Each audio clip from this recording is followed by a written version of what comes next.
أكبر الله أكبر لا إله إلا الله.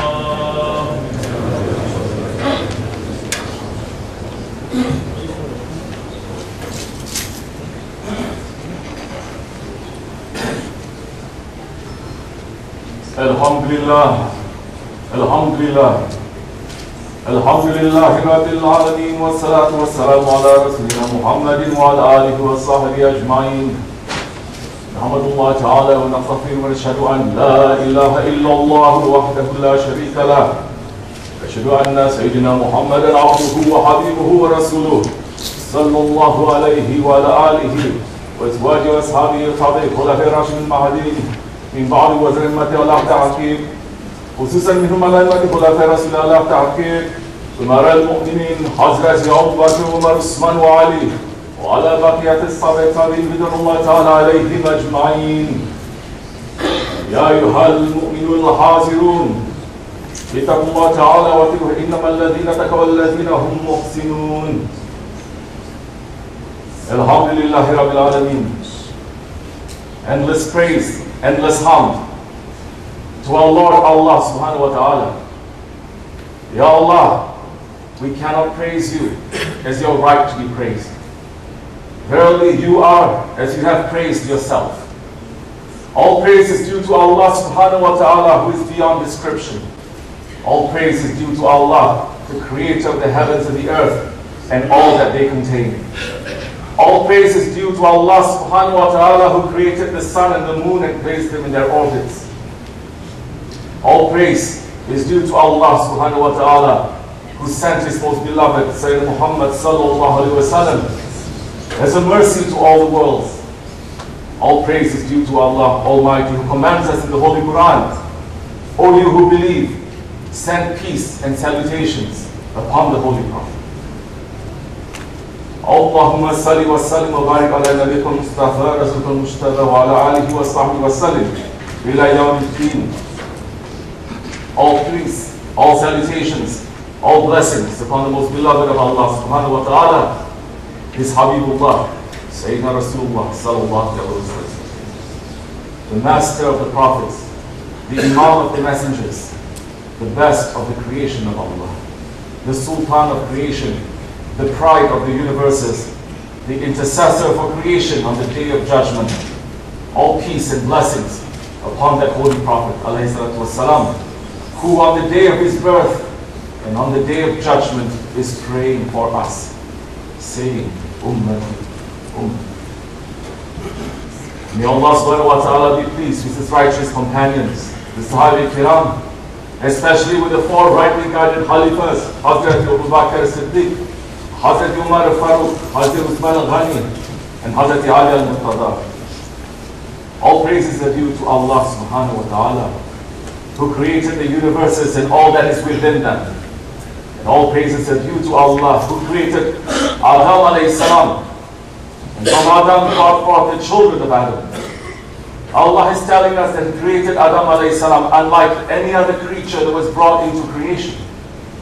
Whereas Allah created the worlds, the skies, the stars, the moon, with the power of kun fayakun, of saying be and it is. He took care and spent time in the creation of Adam alayhi salam. Allah is telling us in the Holy Quran, in Surah Al-Sa'ad, He created Adam alayhi salam with His own hands. Subhanallah. And Allah is telling us in the Holy Quran, in Surah Al-Isra, وَلَقَدْ كَرَمْنَا بَنِي Adam.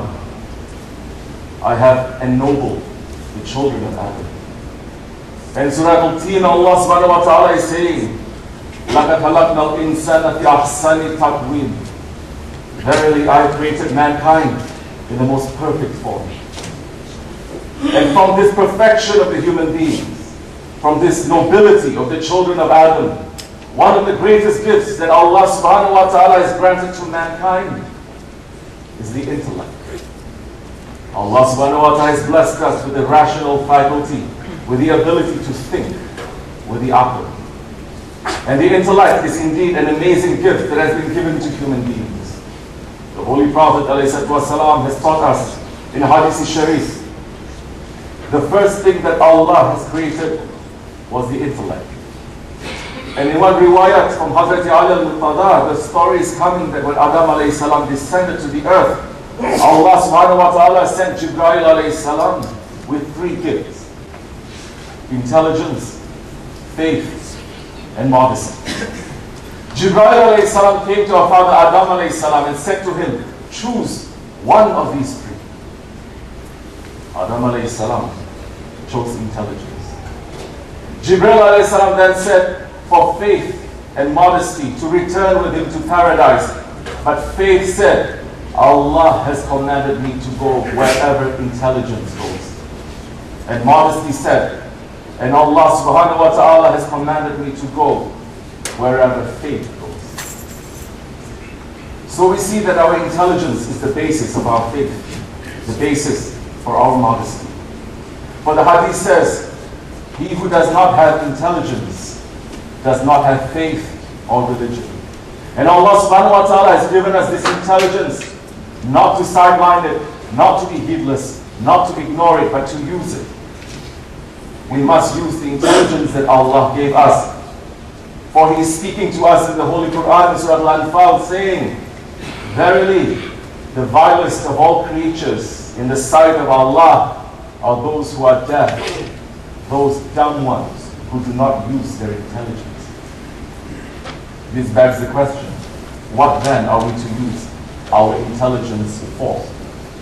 Why did Allah subhanahu wa ta'ala give us intelligence? If we look to the dunya, if we look to the contemporary state of humanity, we will find that the rational faculty has been debased and disgraced. Intelligence is being used for profit. Indeed, the most intelligent of people is thought to be the ones who make the most money. The most intelligent of countries are those ones who stockpile the most weapons. In the universities and colleges, the students are running to learn those subjects that will give to them the most money. Today, we call the cunning and the cruel intelligent. Definitely, this is not the reason that Allah subhanahu wa ta'ala gave us this tremendous gift. The paragon of justice, Hazrat Umar al-Faruq radiallahu anhu, has spoken to us through history, telling us that in Islam, a man is considered intelligent if he can translate his actions into good. What does this mean? It means that intelligence is to be used as a force for good. Indeed, Allah subhanahu wa ta'ala has given intelligence to mankind in order that he may work to make the world a reflection of the divine will of Allah. All holy books, all prophets, all hadith sharif, all worship, and all learning are running after this goal to bring the state of affairs in the world in conformity with the will of our Lord, Allah subhanahu wa ta'ala. And the divine will of our Lord, Allah Azza wa Jalla, is that each of His creatures be given its right. Allah subhanahu wa ta'ala is Al-Adl, the just. And Allah's will is for justice to be done in the earth. Indeed, one of the hallmarks of this religion of Islam is its emphasis on justice. Allah subhanahu wa ta'ala is speaking to us in the Holy Quran, saying in Surah Al-Nahl, verily Allah commands the justice and the doing of good. And this commanding of justice, this is a very heavy command coming from Allah subhanahu wa ta'ala. Holy Prophet has warned us, saying, people, beware of injustice, for injustice shall be the darkness on the day of judgment. For on the day of judgment, Allah subhanahu wa ta'ala will distribute and give the rights of all creatures to each other, such that the ram who broke the horn of the other ram will have to pay a price. And justice is not an unknowable concept. Justice is not something that we formulate from our own philosophies or thoughts. Justice is not simply an idea that can be determined through conferences and summits. No. Justice originates from the Lord of the heavens and the earth and is revealed by Him to this world. Mankind, in its own weak capacity, cannot formulate justice. But through his rational capacity, through his intelligence that Allah has given him, a man can understand and work towards the justice that is the will of Allah. Justice, which is founded upon hukuk al-ibad, or the rights of the creation, descends into the world through the divine revelation of Allah subhanahu wa ta'ala. And this divine revelation, there is a protocol, there is a framework through which we can know this. Allah has sent His wahy, His revelation to the Holy Prophet ﷺ. Every word he spoke, every action he did, his entire life was teaching us the will of Allah. And Allah subhanahu wa ta'ala is saying in Surah Al-Najm, He does not speak from His own desires, but it is but a revealed revelation. The revelation of the Prophet ﷺ, it has been taught to us and it has been passed down to us over 1,400 years. We cannot say that it ended when the Prophet departed from this earthly realm. No. For the message of the Holy Prophet ﷺ continued through his inheritors. He said in Hadith Sharif that the inheritance of the prophets is knowledge, and their inheritors are the people of knowledge. Islam is not a religion where there is a hierarchical authority of priests and bishops and cardinals. Islam does not put a blockade between man and Allah. Allah is closer to us than our jugular veins. Every man, when he goes onto his prayer rug at night, he must plead and pray and cry directly to his Lord. At the same time, however, Islam is not a religion of anarchy. For 1,400 years, the Muslims, the Islamic world, has given deference and respect to the inheritors of the Holy Prophet, to those who represent the Holy Prophet.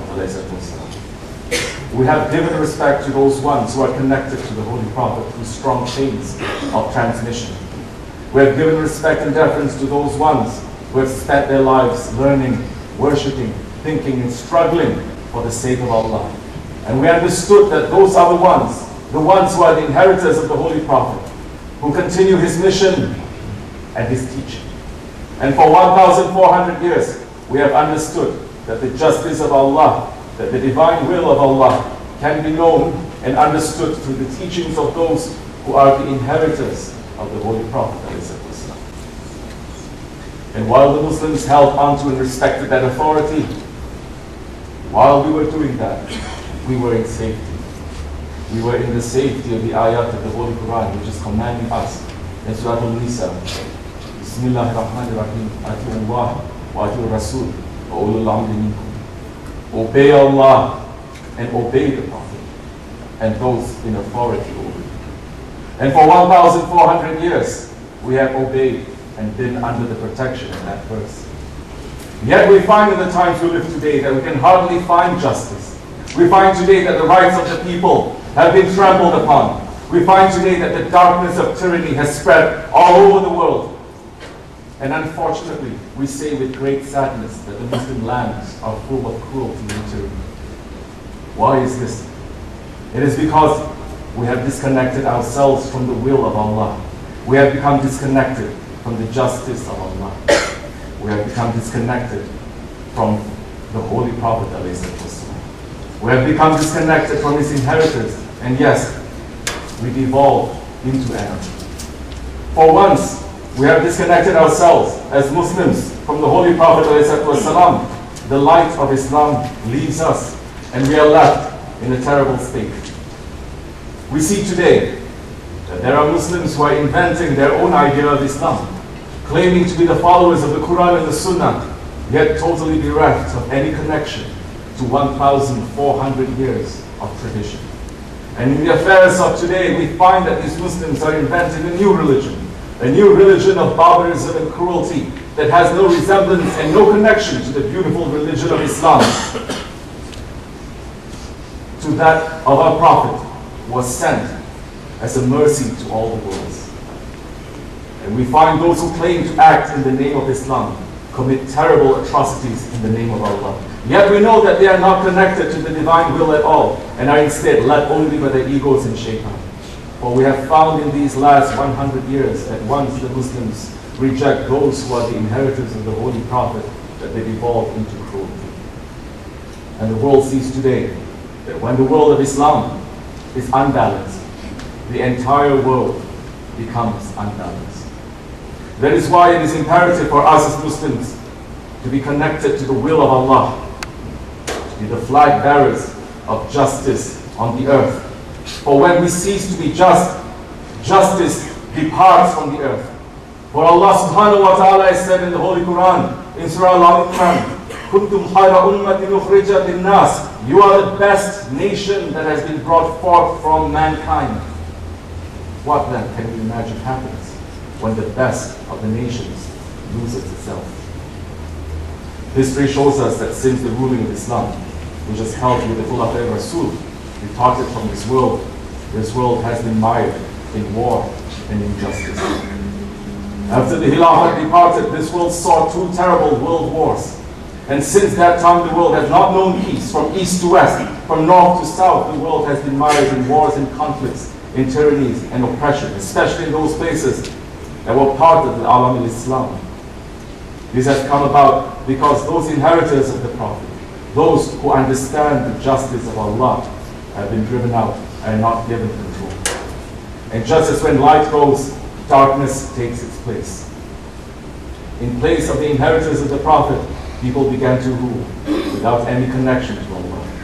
And when they left in such a state, then we left justice, we left intelligence, and we become cruel. We begin to divide, to fight, to begin to attack others' rights. This has come about because we rejected those who have spiritual power, those who would pray for this world. We have said, we do not need prayer, we are enough. We have fallen into the state of Fir'aun, who said, I am the greatest Lord, and thus rejected Allah subhanahu wa ta'ala. Yes, we have rejected the will and the justice of Allah.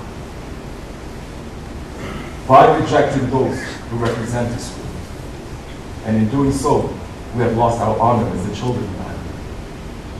But that honor is not forever lost. We can regain that nobility. We can once again become the noble children of Adam that Allah subhanahu wa ta'ala describes as us.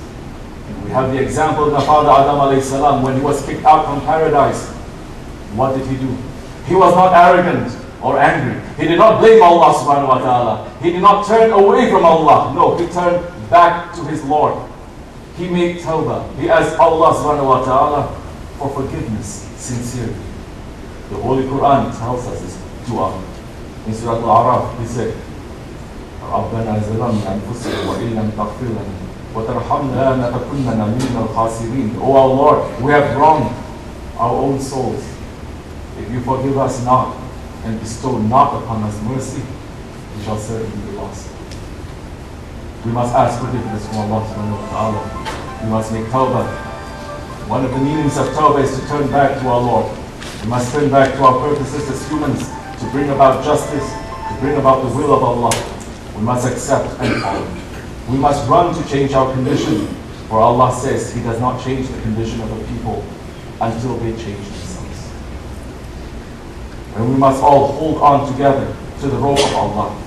If we do so, then we can once again become the examples of justice in this world. We can once again bring balance to this world. We can truly live up to what Allah subhanahu wa ta'ala is calling us in the Holy Quran, the best nation raised forth from mankind.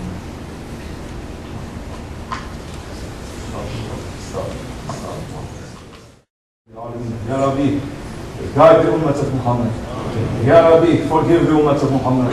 Ya Rabbi, purify the ummah of Muhammad. Ya Rabbi, forgive this ummah and guide us, Ya Rabbi. Guide this whole world, Ya Rabbi. Guide the nations of Islam, Ya Rabbi. Guide our leaders and guide our people, Ya Rabbi. We're asking, Ya Rabbi, for the blessings of the Holy Prophet ﷺ and his Sahaba Kiram, his Ahlul Bayt, and all the awliya and the anbiya, Ya Rabbi. We're asking you for help for this nation and for this world. Turn us away from this dunya, Ya Rabbi. Turn us away from the darkness of this dunya to you, Ya Rabbi. We're asking for safety for the Muslim nations, Ya Rabbi. We're asking safety for Afghanistan and Iraq and Chechnya and Somalia, Burma. We're asking safety for all nations of this world, Ya Rabbi. We're asking you to bring back our rightly guided leaders, Ya Rabbi. Bring us good shepherds, Ya Rabbi, to guide us back to the nobility that you have granted us, Ya Rabbi. For the sake of the Holy Prophet, Amin, Amin, Amin, wa salam wa sallam, wa fadlillahi rabbil alamin. Inna dina inna Allah al-Islam. Amin, salam. Allahu Ekber, Allahu Ekber, Allahu Ekber, أشهد أن محمدا رسول الله أشهد أن محمدا رسول الله حي على الصلاة حي على الصلاة حي على الفلاح حي على الفلاح قد قامت الصلاة قد قامت الصلاة الله أكبر لا إله إلا الله